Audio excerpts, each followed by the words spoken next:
បាទសូមជម្រាបសួរបងប្អូនបាទថ្ងៃនេះត្រូវថ្ងៃទី29ខែ4ឆ្នាំ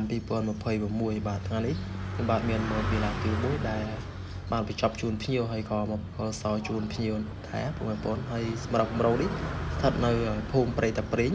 ឃុំសត្វត្បូងស្រុកស្អាងខេត្តកណ្ដាលបាទសម្រាប់មុតផ្ទះនេះមានទំហំ6ម៉ែត្រគុណជាមួយនឹង15ម៉ែត្រ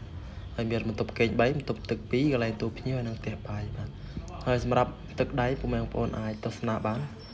ស្អាតបងប្អូនមើលជាក់ស្ដែងស្អាតមែនទែនសម្រាប់បងប្អូននៅខាងភូមិព្រៃតាព្រេងឃុំសត្វត្បូងស្រុកស្អាងខេត្តកណ្ដាលពុកម៉ែបងប្អូនអាចមកមើលបានពុកម៉ែបងប្អូនអាចមើលជាក់ស្ដែងថាមើលថាទឹកដៃជាងស្អាតកម្រិតណាបងប្អូនអាចមកមើលបានណាបងប្អូនហើយមុតផ្ទះនេះយើងមើលជាក់ស្ដែងស្អាតណាបងប្អូន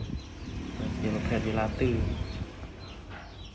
បាទមកតទៅជាមួយនឹងម៉ូតវិញគឺម៉ូតមែនតើបងប្អូនយើងលេងម៉ូតជ្រីច្រើនណាម៉ូតនេះមើលជាក់ស្ដែងនិងស្អាតបងប្អូនទ្វារយើងធ្វើចេញមកភ្លឺស្អាតបងប្អូនម៉ូតពីដើមយើងលេងជូនច្រើនមែនតើ